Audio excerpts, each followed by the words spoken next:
जय शाह के डैडी जो हैं, जिसके सामने बीजेपी के बड़े बड़े नेताओं का जुबान नहीं खुलता है, अभी नेशनल क्राइम ब्यूरो का आंकड़ा जारी हुआ है।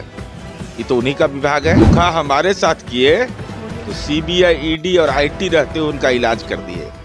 और मैं भारतीय जनता पार्टी से जानना चाहता हूँ कि बिहार में आपराधिक घटना होने के बाद तो आप जंगल राज कहते हैं। कितनी बेटियों के साथ दुर्व्यवहार हुआ, भारतीय जनता पार्टी बताए कितने सनातनी उसमें थे। रेप कैपिटल कहने वाला जो देश का प्रधानमंत्री था, उन्हीं का राज चलता है दिल्ली में। महिलाओं पर अत्याचार हो रहा है। मोदी है तो गारंटी है, तो पूछेंगे नहीं गारंटियां कहाँ है। कल विजय सिन्हा जो बीजेपी के नेता प्रतिपक्ष हैं और जिन्होंने नीतीश कुमार पर कई आरोप लगा दिए हैं, उन्होंने कहा है कि जिस तरीके से लखीसराय में हत्याकांड हो रहे हैं, उस तमाम इलाकों में अब हत्याएं और लूटपाट काफ़ी बढ़ गए हैं। नीतीश कुमार जो है, अब जो सुशासन की बात करते थे वो अब छोड़ चुके हैं, बदल गए। जिस तरीके से पलटते थे वो पलटी मार गए हैं। कैसे देखते हैं? उसी के चलते नरेंद्र मोदी सलट गए, सल्टू राम बन गए नरेंद्र मोदी। धोखा हमारे साथ किए तो सीबीआई, ईडी और आईटी रहते हुए उनका इलाज कर दिए। और मैं भारतीय जनता पार्टी से जानना चाहता हूँ कि बिहार में आपराधिक घटना होने के बाद तो आप जंगल राज कहते हैं। तो अमित शाह, जय शाह के डैडी जो हैं, जिसके सामने बीजेपी के बड़े बड़े नेताओं का जुबान नहीं खुलता है, अभी नेशनल क्राइम ब्यूरो का आंकड़ा जारी हुआ है। ये तो उन्हीं का विभाग है।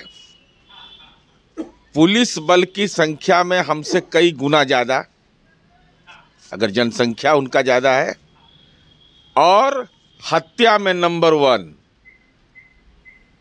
तो कितने सनातनी मारे गए ये भाजपा स्पष्ट करे। कितनी बेटियों के साथ दुर्व्यवहार हुआ, भारतीय जनता पार्टी बताए कितने सनातनी उसमें थे। तो सनातन धर्म के ठेकेदार हैं। तो कैसे सनातन धर्म के आप ठेकेदार हैं? साधु संत जिनको कि मठ में होना चाहिए, वो मुख्यमंत्री बने हुए हैं। तो फिर हिंदुओं पर ये जुर्म क्यों, ये हत्या क्यों हो रही है?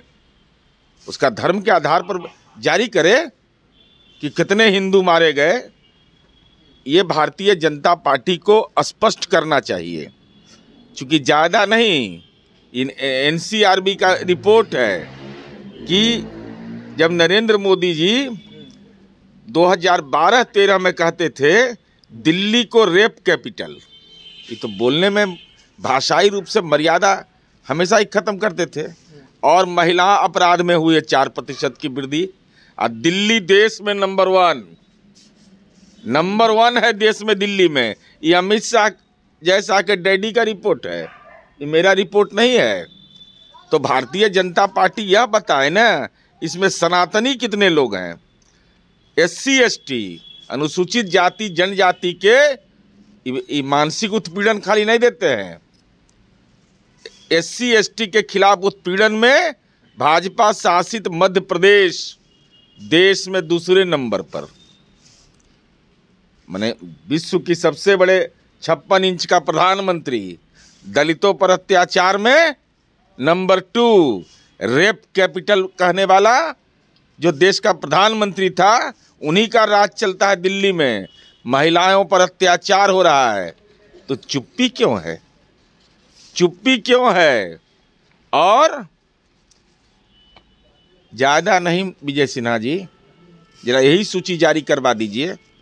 1.7 लाख लोग ने आत्महत्या कर लिया, और उसमें 1/3 खेत दैनिक मजदूर, किसान और खेतिहर मजदूर थे। तो यही है डिजिटल इंडिया। और कह रहे हैं कि हमको तो रूस के पुतिन आके कह रहा है कि बड़ी भारी राजनीति में तोप है। यही तोप है आपका। आखिर कारण क्या है? भाजपा शासित राज्य में ही आत्महत्या का दौर क्यों चल पड़ा है? ये सवाल तो आपसे पूछा जाएगा। 12,000 छात्रों ने आत्महत्या कर लिया 2022 में। तो 2 करोड़ रोजगार दे रहे थे कि आत्महत्या करावे के पेटेंट ले लिए हैं। तो विजय सिन्हा जी को जी नजर आएगा नहीं। तो मेरा तो सीधा आरोप है कि भारतीय जनता पार्टी यह स्पष्ट करे कि कितने सनातनी मारे गए, कितने सनातनियों ने आत्महत्या किया, कितने सनातन धर्म की परंपरा वाली महिलाओं के साथ दुर्व्यवहार की घटना हुई, कितने सनातन मानने वाले जो दलित हैं उनके उत्पीड़न के कार्य हुए। ये कृपा कर के देश को बताइए। अपहरण के मामले में तो नंबर 1 है। आदरणीय नरेंद्र मोदी जहां से MP बनते हैं, बनारस उत्तर प्रदेश, अपहरण में नंबर 1। अब अपहरण किस लिए हो रहा है? टिक काटने के लिए हो रहा है कि चुट्टा पकड़वाने के लिए हो रहा है? ये तो जाने भाजपा। लखीसराय में जो गोलीकांड है उस पर कई सवाल खड़े कर रहे हैं, बोल रहे हैं कि कोई सरकार उस पर ध्यान नहीं दे रही। नहीं, सरकार लखीसराय एक सामाजिक अपराध है और यह भी आश्चर्य हो, देखिए क्या राजनीति में किस ढंग की ट्रेनिंग ये लोग देते हैं। वो हत्यारा जिसने महापाप किया उसमें पकड़ाया है, जो पकड़ाया है वो भारतीय जनता पार्टी के अति पिछड़ा प्रकोष्ठ का लखीसराय नगर का अध्यक्ष है, जो हथियार का सप्लाई किया था। और उस लेटर में लिखा हुआ है अंतिम में जय श्री राम। यही नई पीढ़ी को बौद्धिक प्रशिक्षण दे रहे हैं। हे राम नहीं कहे, जय श्री राम लिखा हुआ है उसमें। तो जय श्री राम, भगवान राम क्या कहें कि हत्या करो? मैंने वो अपराध करने वाला हत्यारा पापी वह लिखता है जय श्री राम। तो भगवान राम का जिस ढंग से राजनीति में आप लोगों ने दुरुपयोग किया, तो जय श्री राम का नारा लगाने वाले यही काम करते हैं क्या? क्यों नहीं? राम भक्त अगर आप हैं तो भारतीय जनता पार्टी उसको समाज से दरकिनार करे, कहे कि इसके यहाँ कोई खाना खाने सनातनी नहीं जाएगा, ये बेटी की हत्या करता है, इस समाज में हत्यारा है यह, और ये जय श्री राम का नारा लगाता है। जाके उसके घर के सामने में बीजेपी को प्रदर्शन करना चाहिए कि तुमने राम को कलंकित किया है, लेकिन ये तो करेंगे नहीं, क्योंकि जय श्री राम का नारा लगाने वाले हैं, इसलिए हे राम बोलिए। एक अंतिम सवाल है, कल पूर्वोत्तरी राज्यों के मुख्यमंत्री की बैठक होने वाली है दिल्ली में, क्या मुख्यमंत्री भी जा रहे हैं? नहीं, बैठक होगी। माननीय मुख्यमंत्री जी का कार्यक्रम तो उसकी जानकारी मुझे नहीं रहती, तो पटना में बैठक है, तो माननीय मुख्यमंत्री जी पटना में बैठक होगी तो जो सरकार का अधिकार क्षेत्र है उसके तहत जाएंगे और सवाल भी पूछेंगे कि आदरणीय गृह मंत्री जी, पूर्णिया का एयरपोर्ट का क्या हुआ, टोल फ्री नंबर लाए कि नहीं? दरभंगा में एम्स का उद्घाटन हो गया, तब तक कितने मरीज लोग देखे हैं? ये पूछेंगे ना कि मोदी है तो गारंटी है, तो पूछेंगे ना कि गारंटियाँ कहाँ है? पूर्णिया का एयरपोर्ट का बताइए, टोल फ्री नंबर, लोग टिकट लेंगे। 1 जनवरी को लोग आना चाह रहे हैं, सीमांचल के लोग। और दरभंगा में एम्स बन गया, तो दरभंगा में एम्स में कब कितने अब तक के मरीज का इलाज हुआ है, कौन कौन विभाग हुआ, उसमें ट्यूटर कितने बहाल हो गए।